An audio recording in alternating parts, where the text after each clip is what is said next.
O Seminarista, de Bernardo Guimarães. Capítulo 1.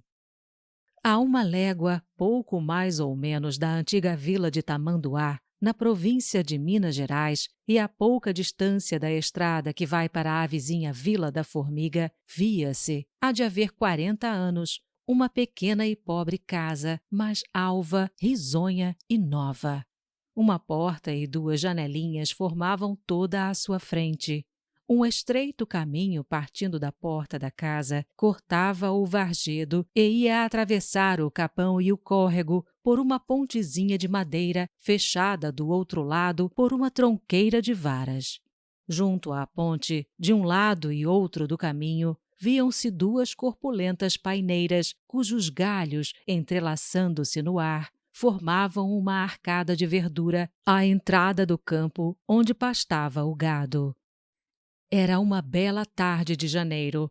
2 meninos brincavam à sombra das paineiras, um rapazinho de 12 a 13 anos e uma menina que parecia ser pouco mais nova do que ele. A menina era morena, de olhos grandes, negros e cheios de vivacidade, de corpo esbelto e flexível como o pendão da imbaúba.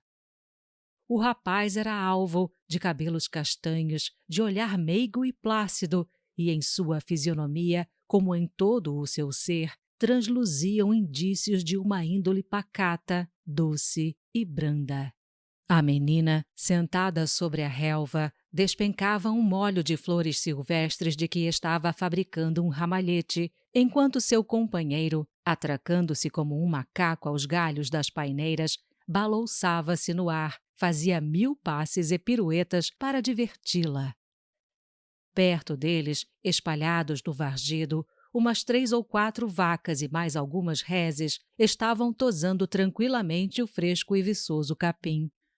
O sol, que já não se via no céu, tocava com uma luz de ouro os topes abaulados dos altos espigões.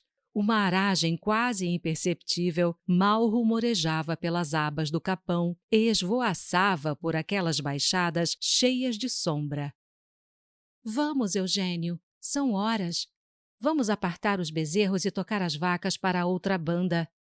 Dizendo isso, a menina levanta-se da relva e, atirando para trás dos ombros os negros e compridos cabelos, sacudiu do regaço uma nuvem de flores despencadas. — Pois vamos lá com isso, Margarida! Exclamou Eugênio, vindo ao chão de um salto, e ambos foram ajuntar as poucas vacas que ali andavam pastando. — Arre, com mil diabos! Que bezerrada mofina! Exclamou o rapaz, tangendo os bezerros. Por que é que estes bezerros da tia Umbelina andam sempre assim tão magros? — Ora, pois que é que você quer? Mamãe tira quase todo o leite das vacas e deixa um pinguinho só para os pobres bezerros. Por isso mesmo, quase nenhuma cria pode vingar. E algum que escapa, mamãe vende logo. E por que é que ela não te dá uma bezerrinha? Aquela vermelhinha estava bem bonita para você. — Qual? Não vê que ela me dá? E eu que tenho tanta vontade de ter a minha vaquinha. Há que tempo Dindinha prometeu de me dar uma bezerra e até hoje estou esperando. — Mamãe? Ora, é porque ela se esqueceu. Deixa estar, que eu hei de falar com ela. Mas não, eu mesmo é que hei de te dar uma novilha pintada muito bonitinha que eu tenho. Assim como assim, eu tenho de me ir embora mesmo. Que quero eu fazer com a criação? — Como é isso? Exclamou Margarida com surpresa. — Pois você vai-se embora? — Vou, Margarida, pois você ainda não sabia? — Eu não. Quem me havia de contar? Para onde é que você vai, então? — Vou para o estudo, Margarida. Papai mais mamãe querem que eu vá estudar para padre. — Deveras, Eugênio? Ai, meu Deus, que ideia! E é muito longe esse estudo? — Eu sei lá. Eles estão falando que eu vou para Congonhas. — Congonhas? Ah, já ouvi falar nessa terra. Não é onde moram os padres santos? Ai, meu Deus, isso é muito longe. — Qual longe? Tanta gente já tem ido lá e vem outra vez. Mamãe já mandou fazer batina, sobrepeliz, barrete e tudo. Quando ficar tudo pronto, Eu hei de vir cá vestido de padre para você ver que tal fico. Tomara eu ver já. Você há de ficar um padrinho bem bonitinho. E quando eu for padre, você há de vir por força ouvir a minha primeira missa. Não há de, Margarida? Sim, hei de. E também mais uma coisa que hei de fazer. Adivinha o que é? O que é? Fala! Mamãe costuma dizer que eu já estou ficando grande e que daqui a 1 ano bem posso me confessar, e para isso anda me ensinando doutrina. Mas eu não tenho ânimo de me confessar a padre nenhum. Deus me livre, tenho um medo, uma vergonha. Mas com você é outro caso, estou pronta. E por isso não quero me confessar enquanto você não for padre.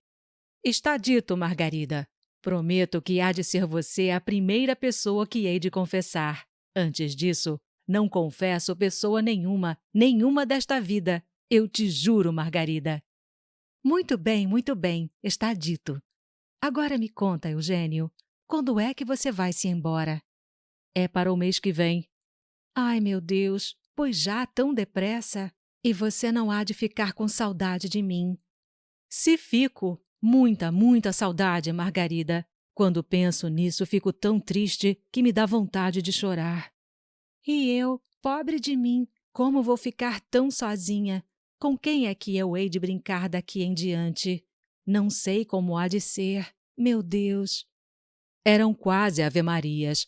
A sombra do crepúsculo ia de manso derramando-se pelas devesas silenciosas. A favor daquela funda e solene mudez, ouvia-se o débil marulho das águas do ribeiro, escorregando sob a úmida e sombria abóbada do vergel. Um sabiá, pousado na mais alta grimpa da paineira, mandava ao longe os ecos do seu hino preguiçosamente cadenciado, com o que parece estar acalentando a natureza, prestes a adormecer debaixo das asas próprias da noite.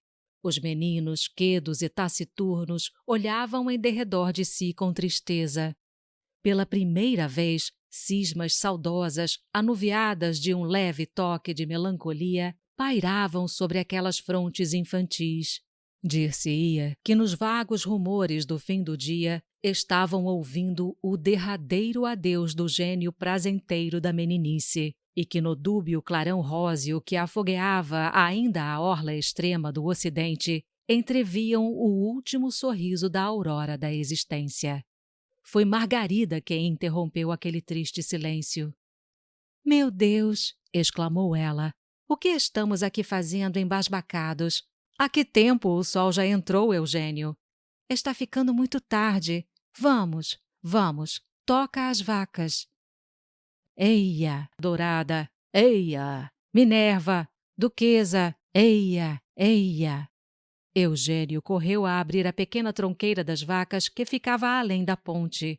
Apartados os bezerros e passadas as vacas, Eugênio tornou a fechá-la e, passando um braço sobre o ombro de Margarida, e esta a enlaçando com o seu a cintura do companheiro, foram voltando calados e ainda sob a mesma impressão de tristeza, tangendo diante de si os bezerros até a casa de Umbelina, que ficava a uns 500 passos de distância.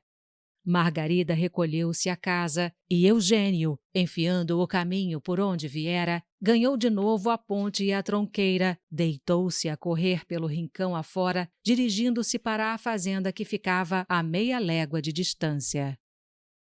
Capítulo 2. Eugênio era o filho do capitão Francisco Antunes, fazendeiro de medianas posses, trabalhador, bom e extremoso pai de família, liso e sincero em seus negócios, partidista firme e cidadão sempre pronto para os ônus públicos. Nada lhe faltava para gozar da maior consideração e respeito entre os seus conterrâneos. Antunes tinha terras de sobejo para a pouca escravatura que possuía e, portanto, dava morada em sua fazenda a diversos agregados, sem lhes exigir contribuição alguma, nem em serviço, nem em dinheiro. Entre esses agregados contava-se Dona Umbelina, que com sua filha Margarida e uma velha escrava ocupava a casinha que descrevemos no capítulo antecedente. Umbelina vivia de sua pequena bitácula à beira da estrada, vendendo aguardente e quitandas aos viandantes, cultivando seu quintal, pensando suas vaquinhas e da venda de frutas, hortaliças e leite, sabia com sua diligência e economia tirar um sofrível rendimento. Era uma matrona gorda e corada, de rosto sempre afável e prazenteiro, sua asseada e garrida casinha, alvejando entre o verdor das balsas e campinas que a circundavam, era uma confirmação palpitante do rifão que diz: não há traste que não se pareça com seu dono. Eram, portanto, uma e outra mui próprias para atrair os viandantes, que não deixavam de apear-se à porta da bitácula da tia Umbelina, a fim de tomarem alguns refrescos ou provarem de suas excelentes quitandas. Umbelina fora casada com um alferes de cavalaria que havia morrido nas guerras do Rio Grande do Sul, deixando sua mulher e Margarida, sua única filhinha, ainda no berço, no estado da mais completa indigência. Antunes e sua mulher, que tinham antigas relações de amizade com o falecido alferes e que eram padrinhos da menina, deram a mão à pobre e desvalida viúva e a estabeleceram em suas terras. Margarida teria pouco mais de ano quando sua mãe foi morar na fazenda do capitão Francisco Antunes. Como Eugênio, filho deste, ainda em tenra idade, não tinha senão um irmão e uma irmã mais velhos que ele e que de há muito se tinham casado e, abandonado o ninho paterno, tinha cada qual tomado o seu rumo. Margarida foi como um presente que o céu lhe enviava para a companheira dos brincos de sua infância. Por isso mesmo, os velhos donos da casa muito a estimavam e a tratavam com todo o mimo, como se fora sua própria filha. Margarida bem o merecia. Era uma encantadora menina, de muito bom natural e muito viva e engraçadinha. Os dois meninos queriam-se como se fossem irmãos, andavam sempre juntos e não se separavam senão à noite. Um dia aconteceu-lhes um estupendo e singular incidente que não posso deixar de referir. A pequena Margarida, apenas na idade de 2 anos, estando a brincar no quintal, desgarrou-se por um momento da companhia da rapariga que a vigiava e da de seu camarada de infância. Quando este deu pela falta e foi procurá-la, encontrou-a assentada na relva junto de uma fonte a brincar, com que, santo Deus, a brincar com uma formidável e truculenta jararaca. A cobra enrolava-se em anéis em volta da criança, lambia-lhe os pés e as mãos com uma rubra e farpada língua e dava-lhe beijos nas faces. A menina a afagava sorrindo e dava-lhe pequenas pancadas com um pauzinho que tinha na mão, sem que o hediondo animal se irritasse e lhe fizesse a mínima ofensa. Se o Gênesis não nos apresentasse esse terrível réptil como cheio de astúcia e malícia, seduzindo a primeira mãe da humanidade e fazendo-a perder para si e para toda a sua descendência as delícias do paraíso terreal, dir-se-ia que até a serpente tem seus impulsos generosos e também sabe respeitar a fraqueza e a inocência da infância. Mal o menino deu com os olhos naquele estranho e arrepiador espetáculo, rompeu logo em gritos. — Mamãe! Mamãe! Bradava ele com quanta força tinha. — Olha, cobra! Uma cobra está comendo Galida. A mãe dele e Umbelina, que não andavam longe, ouvindo os gritos do menino, acudiram logo pressurosas, pálidas e transidas de susto, armada cada uma de um comprido pau. Ao avistarem a cobra enroscando-se nos braços e no pescoço da pobre menina, estacaram horrorizadas, a testa se lhes inundou de suor frio, as pernas lhes tremeram e pouco faltou para que rolassem no chão sem sentidos. Umbelina, principalmente, estava no mais angustioso transe. Foi-lhe mister agarrar-se à estaca de um varal para não cair por terra. As duas mulheres não atinavam com o que deveriam fazer. Atacando a cobra, receavam assanhá-la e fazer com que mordesse a menina. Ao mesmo tempo, não podiam deixar em tamanho perigo aquela pobre criança que continuava a rir-se e a brincar com a cobra como se fosse uma boneca. Passaram alguns instantes da mais cruel ansiedade, ao fim dos quais a serpente desenroscou-se e foi se retirando tranquilamente e sumiu nas moitas. Livres daquele primeiro susto, mas não de todo tranquilas, as duas senhoras correram apressadamente a revistar todo o corpo da criança e, tendo reconhecido que o terrível bicho não lhe havia feito nem a mais leve ofensa, levantaram as mãos ao céu derramando lágrimas de gratidão por tão singular benefício que tomaram por um milagre da providência. A senhora Antunes chamou logo em altos gritos os escravos e ordenou-lhes que perseguissem e matassem a cobra. Umbelina, porém, não queria consentir que se fizesse mal ao animal que havia respeitado e afagado sua querida filha. É bicho mau, eu sei, bem sei, dizia ela. Mas esta, coitada, parece não ser da laia das outras. A menina brincava com ela como se fosse um cão de fralda, e a bicha não lhe fez mal nenhum. Nada, nada, exclamava a outra. Quem seu inimigo poupa, nas mãos lhe morre. Sempre é um bicho que Deus excomungou. A comadre deve lembrar-se que foi uma serpente que tentou Eva. Mas uma cobra, que em vez de morder lambe e afaga? Também a serpente do paraíso não mordeu Eva, arrastou-se aos seus pés e afagou-a para melhor enganá-la. Ora, comadre, também a minha Eva ainda está muito pequenina para poder ser tentada pela serpente. É que já o bicho maldito a está pondo de olho para mais tarde fazer-lhe mal. Qual, comadre? É porque até as cobras têm respeito à inocência. Fie-se nisso. Por sim, por não, esta não me há de escapar. Dizendo isso, a senhora Antunes, com todo o cuidado e precaução, sondava com os olhos a moita em que a cobra se tinha sumido. Tendo-a enfim descoberto, encarou-a fixamente e, sem despregar dela os olhos, levou as mãos aos atilhos da cintura da saia, que começou a arrochar cada vez com mais força, murmurando certas orações e esconjuros cabalísticos. É esta uma simpatia de que usam as nossas roceiras para tornarem as cobras imóveis e pregá-las, por assim dizer, em um lugar. E dizem que é de um efeito imediato e infalível. Talvez o leitor não creia nessas coisas que chamam abusões do povo, mas o certo é que desde o momento em que a senhora Antunes pregou os olhos na cobra e começou a arrochar a saia da cintura, a bicha parou imediatamente e não se mexeu uma linha do lugar em que estava, até que um escravo, chegando com um varapau, veio dar cabo dela. O rapaz, depois de ter-lhe machucado bem a cabeça, suspendendo a custo o enorme bicho na ponta da vara, arremessou-a no gramal. A cobra veio cair aos pés de Umbelina, que soltou um grito agudo e deu um salto para trás. — O que é isso, comadre?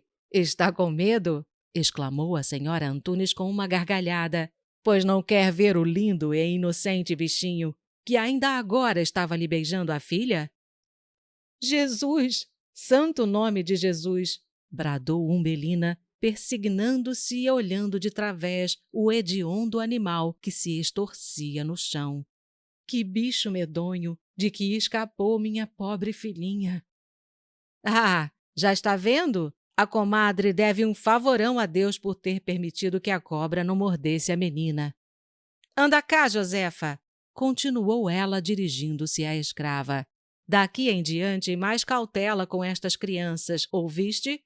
Não te arredes de perto delas. Se as deixares outra vez por aí sozinhas, lavro-te de rélio, pasmada, e ponho-te na roça com uma enxada na mão. Olha a cara desta desmazelada. Está sonsa, que nem para tomar conta de umas crianças tem préstimo. O extraordinário incidente foi por muitos dias o assunto da conversação naquela casa. Umbelina via nele um milagre, pelo qual dava infinitas graças ao céu, apertando nos braços a filhinha que, como ela dizia, tinha nascido naquele dia. A mulher de Antunes, porém, que tinha o espírito propenso a acreditar em superstições e agouros, teimava em ver naquilo um sinistro prenúncio que ela mesma não sabia explicar. Capítulo 3. Margarida, pois, não saia quase de casa do capitão Francisco Antunes, onde, conduzida por sua mãe, entrava pela manhã e não saía senão à tardinha. Muitas vezes mesmo acontecia-lhe de dormir lá, quando fazia mau tempo ou quando os afazeres de Umbelina não lhe permitiam ir buscá-la. À medida que a menina ia crescendo, a senhora Antunes, como boa madrinha que era, ia-lhe ensinando o que a sua tenra idade comportava, e desde os 5 anos lhe pôs nas mãos a agulha e o dedal. Margarida, por sua graça e gentileza, extrema docilidade e precoce vivacidade, era muito querida de todos e inseparável de Eugênio. Assim foi se criando e fortalecendo desde o berço entre aquelas duas almas infantis uma viva e profunda afeição que, dia a dia, mais afundava as raízes naqueles 2 tenros corações, como em uma terra fresca e cheia de seiva. Eram como 2 flores silvestres em botão, nascidas da mesma haste, nutrindo-se da mesma seiva, acariciadas pela mesma aragem, que, ao abrirem-se cheias de viço e louçania, encontravam-se sorrindo-se, enamorando-se em face uma da outra, e, balanceando-se às auras da solidão, procuravam beijar-se, trocando entre si eflúvios de amor. De dia em dia crescia essa mútua amizade entre as 2 crianças, como um cipó que, nascendo entre 2 tenros arbustos vizinhos, se enleia em torno deles e confunde seus galhos, tornando-os como um só. Não eram ainda Romeu e Julieta, mas eram inseparáveis, como Paulo e Virgínia, vagueando pelas sombras dos pitorescos bosques da ilha de França.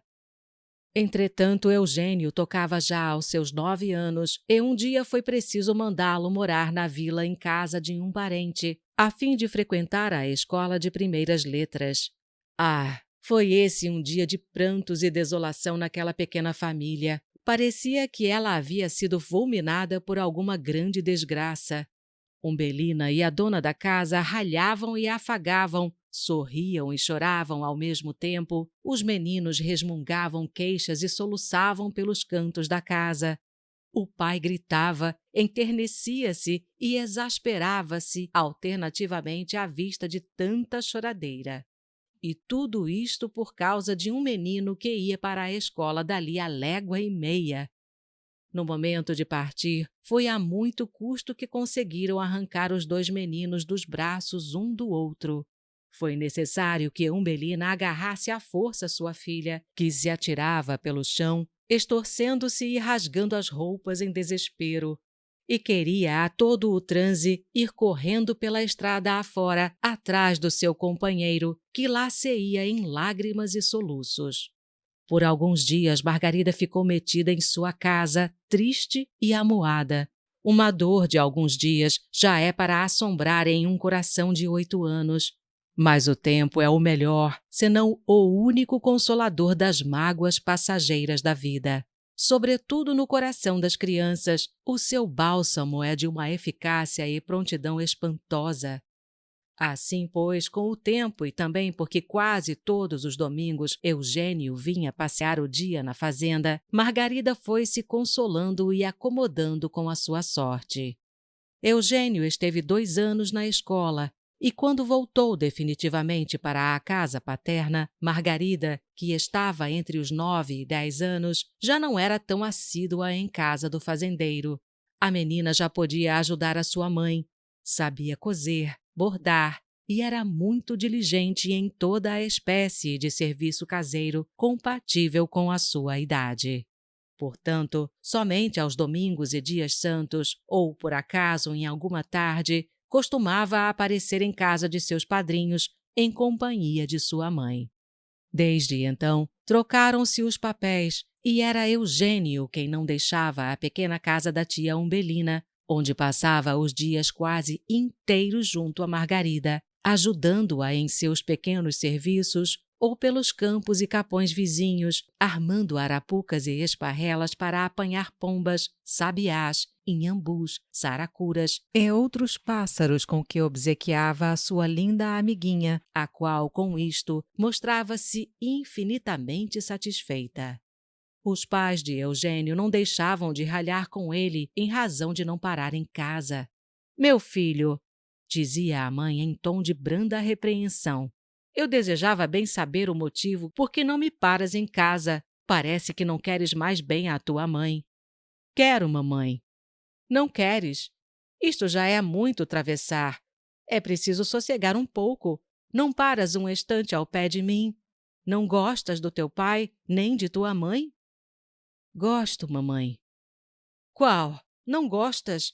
De manhã apareces apenas para tomar a bênção, tomas à pressa o teu café com leite e depois, adeus, senhor Eugênio, passe por lá muito bem até a hora de jantar ou até à noite. Isto não vai bem.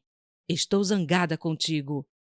"E se eu contar à mamãe por que é que eu fico lá tanto tempo, mamãe fica zangada comigo?" "Eu sei, conforme. Fala, o que é então?" "Pois mamãe sabia que a tia Umbelina me pediu para ensinar a ler a Margarida?" "Deveras, meu filho!" interrompeu a mãe, rindo-se muito. "Que galante mestrinho tem a minha afilhada! Por Deus que não sei qual dos dois mais precisará de bolos, o mestre ou a discípula." "Mamãe está caçoando." "Pois é, deveras, estou ensinando a ler a Margarida." "Está bom, meu filho. Mas para isso será preciso gastar todo o dia? O teu mestre, porventura, te estava ensinando o dia inteiro?" "Mas, mamãe, a tia Umbelina quer que ela aprenda depressa, e é preciso eu dar a ela 2, 3 e 4 lições por dia. Daqui lá é bem longe. Eu não posso estar de lá para cá e de cá para lá toda hora." "Ai, nem com tanta sede ao pote. Mas, meu filho, isso não pode continuar. Eu quero ver-te mais vezes perto de mim." Só se mamãe pedisse à tia Umbelina que Margarida viesse para cá. A mãe sorriu-se. "Isto não é mais possível, Eugênio", tornou ela. "Bem vês que Margarida já está ficando grande, já ajuda a sua mãe, que precisa muito dela." "Qual, mamãe? O que a Margarida faz em casa, eu e ela indo para lá de tarde, fazemos num instante. É recolher os bezerros, dar milho às galinhas. Ora bolas, isso não custa nada. A costura ela pode trazer para cá. Para tudo achas remédio, mas isso não pode ser assim." "Então, mamãe, não quer que eu vá mais lá?" disse o menino quase a chorar. "Não é isso, filho. Não te digo que não vás, mas é preciso voltar mais cedo e não ficar lá o dia inteiro. A tua casa é aqui e não lá." As coisas não passavam destas brandas repreensões, antes queixas da mãe de Eugênio. Este continuava sempre com a mesma assiduidade ao pé de Margarida. Todavia, o mais que fazia em atenção às ordens, ou antes ao pedido de sua mãe, era voltar, às vezes, mais cedo para casa, com grande sacrifício de seu coração. Os pais sorriam-se cheios de satisfação da ingenuidade do mestrinho, como daí em diante o chamavam, e não lhe levavam a mal as suas longas cotidianas ausências. Eugênio não mentia quando disse à sua mãe que ensinava a ler a sua companheira de infância. O viandante que por ali transitasse naquela época teria por vezes ocasião de contemplar à sombra das paineiras, junto à pontezinha de que já falamos, um curioso e interessante grupo, um esbelto rapagote de cerca de 12 anos assentado na grama e com um braço passado sobre o ombro de uma gentil menina um pouco mais nova, apontando-lhe as letras do alfabeto. Eugênio era dotado de índole calma e pacata e revelava ainda na infância juízo e sisudez superior à sua idade. Tinha inteligência fácil e boa memória. Além disso, mostrava grande pendor para as coisas religiosas. Seu principal entretenimento, depois de Margarida, cuja companhia preferia a tudo, era um pequeno oratório que zelava com extremo cuidado e trazia sempre enfeitado de flores, pequenas quinquilharias e ouropéis. Diante deste oratório, o menino se extasiava fazendo o papel de capelão, rezando terços e ladainhas e celebrando novenas com a regularidade e com uma gravidade verdadeiramente cômica.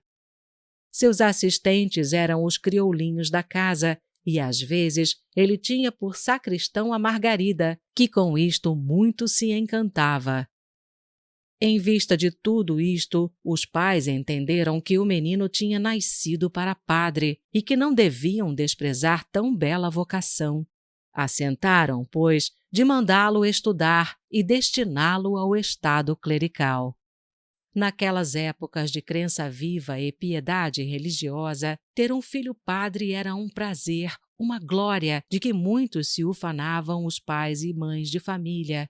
E mesmo hoje, principalmente entre os nossos morigerados e religiosos fazendeiros, não falta quem pense que não pode haver carreira mais bonita, mais santa, nem mais honrosa. Assim pensamos também quando aqueles que a abraçam a exercem nobre e dignamente. Na véspera do dia em que tinha de partir para o seminário de Congonhas do Campo, Eugênio, que tinha ido à casa de Umbelina despedir-se dela e de sua filha, demorou-se mais do que de costume. Foi preciso mandar buscá-lo. Foram achá-lo no sítio em que já o vimos por vezes, debaixo das paineiras, abraçado com Margarida e ambos a chorar. Embebidos em sua profunda mágoa, nem pressentiam a noite que vinha descendo, e ali ficariam chorando até o romper da alva, se não os viessem despertar daquele doloroso letargo. Que belo prelúdio para quem se destinava ao estado clerical! Capítulo 4. Eis o nosso herói transportado das livres e risonhas campinas da fazenda paterna para a monótona e austera prisão de um seminário no arraial de Congonhas do Campo, de barrete e sotaina preta, no meio de uma turba de companheiros desconhecidos, como um bando de anus pretos encerrados em um vasto viveiro. Que mudança radical de vida! Que meio tão diferente daquele que até então tinha vivido! Essa transplantação devia modificar profundamente a existência do arbusto tão violentamente arrancado do solo natal. Antes, porém, de prosseguirmos, repousemos um pouco nossas vistas sobre o pitoresco edifício do seminário e especialmente sobre a alva e formosa capela do Senhor Bom Jesus de Matozinho, que em frente dele se ergue no alto da colina como a branca pomba da aliança pousada sobre os montes. Ali ela refulge como um fanal de esperanças ao triste caminheiro estafado e perdido pelas escabrosas sendas da vida, como um refúgio de paz aos aflitos peregrinos do Vale das Lágrimas, como um cofre das graças e perdões da misericórdia divina, oferecendo alívio e cura a todos os sofrimentos do corpo, consolação e refrigério a todas as atribuições do espírito. O fato é o que aí vão procurar, e quase sempre encontram milhares de peregrinos e romeiros que, partindo dos pontos mais afastados, vêm ajoelhar-se ao pé do altar do Bom Jesus, suplicando-lhe a cura de suas enfermidades e alívio às suas dores. Sobe-se ao adro da capela por uma escadaria de 2 lances flanqueados de um e outro lado pelos vultos majestosos dos profetas da antiga lei, talhados em gesso e de tamanho um pouco maior que o natural. É sabido que estas estátuas são obras de um escultor maneta ou aleijado da mão direita, o qual, para trabalhar, era mister que lhe atassem ao punho os instrumentos. Por isso, sem dúvida, a execução artística está muito longe da perfeição. Não é preciso ser profissional para reconhecer nelas a incorreção do desenho, a pouca harmonia e falta de proporção de certas formas, cabeças mal contornadas, proporções mal guardadas, corpos por demais espessos e curtos, e outros muitos defeitos capitais, e de detalhes estão revelando que estes profetas são filhos de um cinzel tosco e ignorante. Todavia, as atitudes em geral são características, imponentes e majestosas, as roupagens dispostas com arte e, por vezes, o cinzel do rude escultor soube imprimir às fisionomias uma expressão digna dos profetas. O sublime Isaías, o terrível e sombrio Abacuque, o melancólico Jeremias são especialmente notáveis pela beleza e solenidade de expressão e da atitude. A não encará-los com as vistas minuciosas e escrutadoras do artista, esses vultos ao primeiro aspecto não deixam de causar uma forte impressão de respeito e mesmo de assombro. Parece que estas estátuas são cópias toscas e incorretas de belos modelos da arte que o escultor tinha diante dos olhos ou impressos na imaginação. Mesmo assim, quanto não são superiores às 4 disformes e gigantescas caricaturas de pedra que ornam, quero dizer, que desfiguram os 4 ângulos da cadeia de Ouro Preto. O seminário, que nada tem de muito notável, é um grande edifício de sobrado, cuja frente se atravessa a pouca distância por detrás da igreja, tendo nos fundos mais um extenso lance, um pátio e uma vasta quinta. Das janelas do edifício se descortina o arraial e a vista se derrama por um não muito largo, porém formoso horizonte. Colinas bastantemente acidentadas, cobertas de sempre verdes pastagens e marchetadas aqui e acolá de alguns capões verdes escuros, formam o aspecto geral do país. Por entre elas estendem-se profundos vales e deslizam torrentes de águas puras e frescas à sombra de moitas de verdura e bosquetes matizados de uma infinidade de lindas flores silvestres. Em torno e mais ao longo, um cinto de montanhas verdes, ante colinas mais elevadas, cobertas de selvas e pastagens, parecem envolver com amoroso abraço aquele solo santo em que, segundo a lenda, o bom Jesus revelou por evidentes e repetidos milagres, queria que ali se erguessem seu templo e seus altares. De frente da capela, por uma extensa e íngreme ladeira, desce uma rua extremamente irregular e tortuosa, que vai terminar à margem do pequeno rio Maranhão, que divide o arraial em 2, comunicando-se por uma ponte de madeira. Na parte superior dessa rua, que forma um espaçoso largo, vêem-se algumas cúpulas ou pequenas rotundas de pedra, dentro das quais se acham figurados os passos da Paixão de Cristo em imagens de tamanho natural, e são especial objeto da veneração e curiosidade de quantos visitam aquela localidade.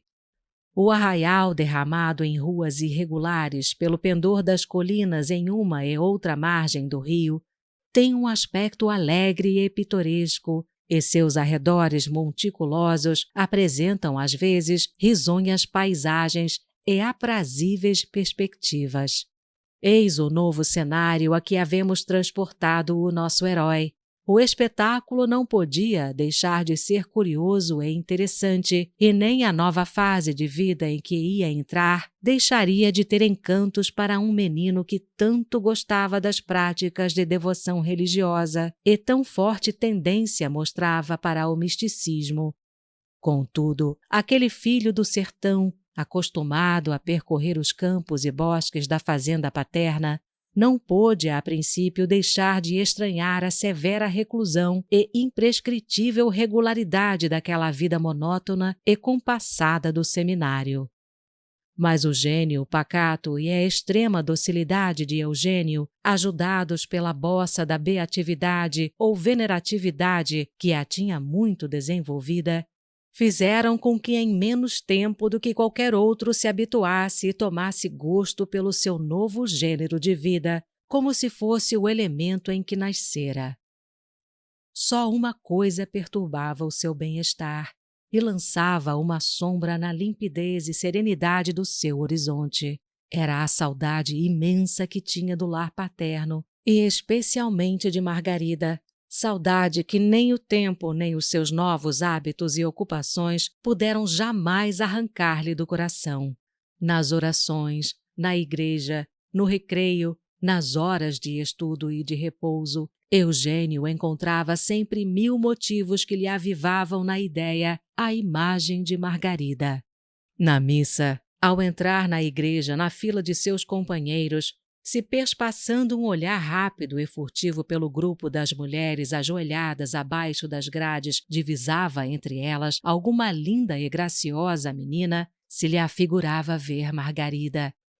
E se não fora o regente, que, postado por detrás dos estudantes, passeava sobre eles olhares severos e vigilantes, Eugênio não resistiria à tentação de olhar para trás algumas vezes, a fim de iludir as saudades de Margarida, contemplando uma criatura que com ela se parecesse. De madrugada, aos domingos, Eugênio acordava em sua cama ao som dos hinos sagrados, que o povo, assistindo à missa matinal, entoava na capela. No meio daquela multidão de vozes de todos os timbres e volumes que faziam retrugir o santuário e ecoava por fora em acentos melancólicos e solenes, ele distinguia uma voz argentina, fresca e suave. Margarida lhe acudia ao pensamento. Margarida, quando defronte do pequeno oratório entoava esses cânticos singelos e tocantes, repassados de mística piedade, que ambos sabiam de cor desde a mais tenra infância, era assim que Margarida cantava. Eugênio abandonava-se a uma espécie de êxtase cheio de voluptuosidade. Sua alma subia ao céu nas asas do amor e da devoção, porém envolta em uma sombra de melancolia. Depois do meio-dia e à tardinha, a sineta do seminário tangia alegre a hora do recreio. Então, a turba dos seminaristas com suas batinas e barretes negros, divididos em 4 turmas segundo as idades, grandes, médios, submédios e meninos, despenhava-se fora das portas como uma nuvem de melros pretos a quem se abriu a entrada do viveiro, e se derramava pelo pátio, pelo quintal, pelo adro da capela e pelas colinas vizinhas, uns tagarelando, outros assoviando ou cantando, outros tocando variados instrumentos de sopro, fazendo uma algazarra confusa, imensa, atroadora. O regente dos submédios, entre os quais se achava Eugênio, costumava dirigir sua turma para o lado do quintal, a uma extensa esplanada ou terraço formado por um muro, que serve de cerco à quinta, cujo terreno mais elevado fica a cavaleiro sobre uma rua erma e quase sem casas que corre ao lado do seminário. Há nessa esplanada um belo grupo de magníficas castanheiras silvestres, e viam-se também ali naquele tempo frescos e sombrios caramanchões de maracujá e lindas latadas de flores trepadeiras. Gozava-se de um ambiente fresco e perfumado, e a vista se expandia ao longe por alegres e formosos horizontes. Enquanto seus companheiros brincavam, corriam, saltavam, balouçando-se em gangorras ou trepando pelas árvores, Eugênio se isolava e, sentado no paredão, olhava para os outeiros e espigões que se desdobravam diante de seus olhos. Se via um grupo de mulheres passeando ao longo das colinas verdes e entre elas alguma menina, seu coração suspirava. Margarida, murmurava ele, e aquele nome tão doce, que lhe escapava como um soluço do fundo do coração, ia morrer nas asas da brisa perfumada, abafado pela algazarra de seus alegres companheiros. Era um arrulho de juritis perdido no meio da atroadora garrolice dos melros. Outras vezes ficava olhando para o ocidente. Era desse lado que ficava a sua terra natal. Por largo tempo ficava com os olhos pregados nas nuvens brilhantes que, como franjas de ouro, pairavam sobre os cumes das últimas colinas e lá iam boiando a atufar-se no vapor esbraseado do ocidente. Ele se transportava em espírito para o seio daquelas nuvens de ouro, donde pensava poder-se enxergar as colinas e vargedos da fazenda paterna, e dali conversava com a saudosa companheira de sua infância. Tinha inveja da andorinha e do corvo, que, talhando os ares, lá se iam perder nas douradas brumas do ocaso, demandando os sítios venturosos onde morava a bem-querida do seu coração. E, pesaroso por não poder acompanhá-los, dizia-lhes do íntimo d'alma: "Dai saudades a Margarida." O sino da capela badalando ave-marias o vinha despertar daquelas doces e saudosas cismas. "Anda, sorumbático! Vamos, meu sonso! Que estás aí banzando?" bradavam-lhe seus galhofeiros e alegres companheiros. Então os meninos, descobrindo-se com as mãos postas dentro de seus barretes, os olhos baixos e a fronte venerabunda, postavam-se em semicírculo em face do regente e murmuravam em voz baixa a prece das Ave-Marias. Eugênio, posto que com espírito preocupado pelas inquietações e saudades de um afeto terreno, rezava com mais fervor e recolhimento do que seus frívolos e descuidosos companheiros. Seu espírito apurado ao fogo de um amor infantil e casto, como o sutil e rosado vapor da manhã, despegava-se da terra com facilidade remontando ao firmamento. As puras e santas afeições da alma, longe de a desviarem do caminho do céu, são asas com que mais depressa se eleva ao trono de Deus. Capítulo 5. No seminário, o menino Eugênio era um exemplo de boa conduta e aplicação. Cordato, dócil e obediente, depressa granjeou a benevolência e a estima dos padres e a simpatia de seus companheiros. No estudo, porém, não deu a princípio muito boas contas de si, nem apresentou os progressos que eram de esperar de sua boa memória e inteligência. A imagem de Margarida e a saudade do lar paterno enchiam-lhe de sombra o espírito e o coração para deixarem lugar às fastidiosas lições de gramática latina. O compêndio de Antônio Pereira foi para ele um pesadelo, diante do qual teve de gemer e suar por alguns meses. Lia e relia as páginas da lição a ponto de as esfarelar para conseguir gravar na memória algumas palavras. É que eram seus olhos somente que passeavam por sobre aquelas letras mortas que nada diziam ao seu espírito. Aquelas definições e classificações tão frias e áridas, aquelas enfiadas enfadonhas de declinações e conjugações, como um bando de morcegos e corujas, recusavam obstinadamente a penetrar no cérebro inflamado do adolescente, onde, como em um santuário ardente e luminoso, fulgurava incessantemente a imagem de Margarida. Se desde o começo lhe tivessem posto nas mãos o livro dos testes de Ovídio ou as éclogas de Virgílio, talvez aquela calma impressionável e apaixonada se tivesse mais depressa consagrado com o latim. Foi, pois, com muita lentidão e um insano trabalho que só a muita perseverança e força de vontade tornara suportável que Eugênio conseguiu ir gravando na memória os seus rudimentos de latim. Entretanto, era preciso saber para ser padre e, portanto, Eugênio entregava-se ao estudo com um ardor inexcedível e fazia esforços inauditos para banir do espírito a sedutora visão que o perturbava. Neste empenho, a sua tendência ao misticismo e à vida religiosa vieram eficazmente auxiliá-lo e, mesclando-se às suas afeições terrenas, contribuíram para extingui-las até certo ponto, tirando-lhes o caráter ardente e inquieto e confundindo-as com aquele culto respeitoso e sereno, com aquela adoração calma e estática que o menino consagrava à Virgem Mãe de Deus. Amor e devoção se confundiam na alma ingênua e cândida do educando, que ainda não compreendia a incompatibilidade que os homens têm pretendido estabelecer entre o amor do Criador e o amor de uma das suas mais belas e perfeitas criaturas. A mulher que Deus criou para amar e ser amada. A mulher que sem o amor é como a caçoula de perfumes, a que o ministro do templo esqueceu-se de comunicar o fogo santo, que os faz arder e subir em nuvens recendentes a beijar os pés de Deus.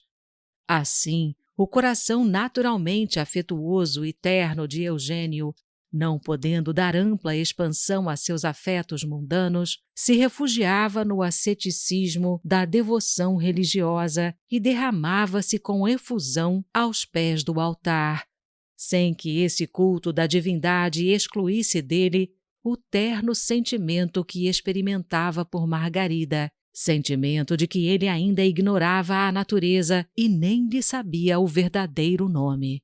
Volvendo ao céu o pensamento nas asas da oração, nestas horas de êxtase e místico recolhimento, por entre os coros de anjos que rodeavam o sólio estrelado da Rainha de Todos os Santos, ele entrevia o faceiro e mimoso rosto de Margarida e adorava-a também.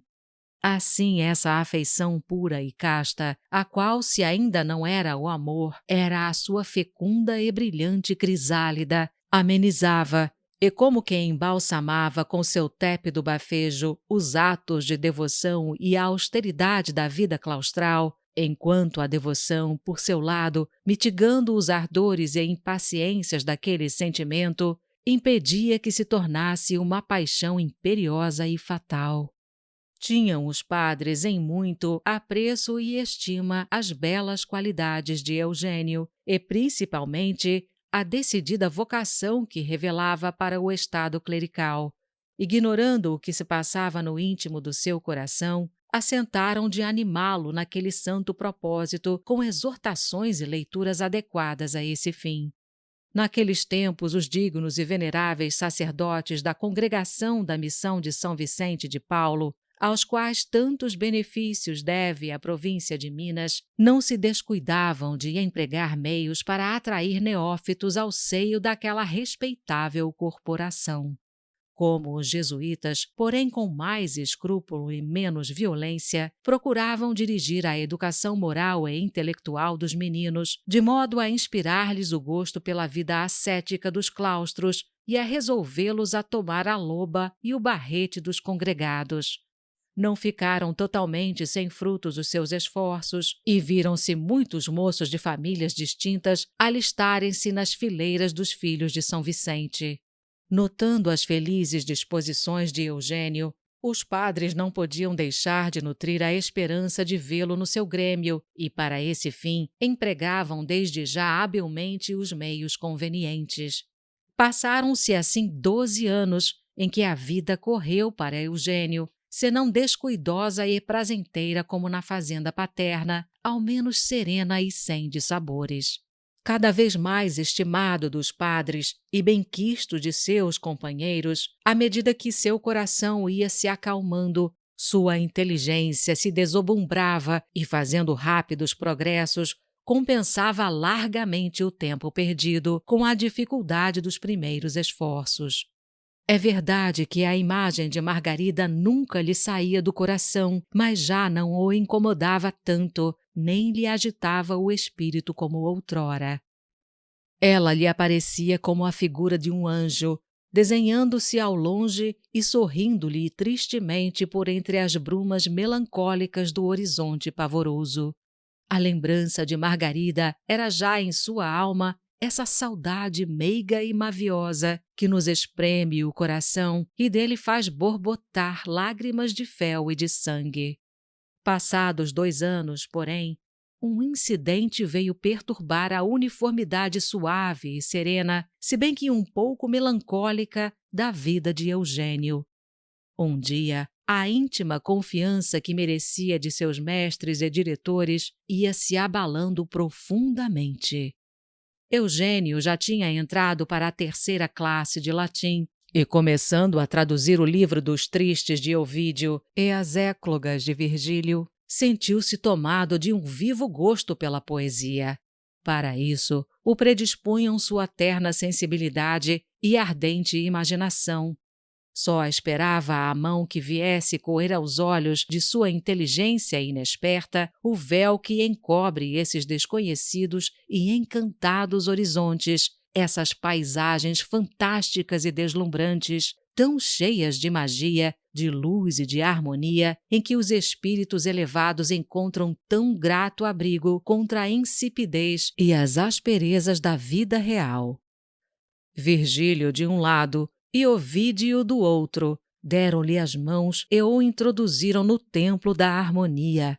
Era mais um precioso achado para aquela imaginação, esta viva e brilhante, para aquele coração tão rico de afetos. Mais uma corda virgem acabava de ser vibrada naquela feliz e delicada organização.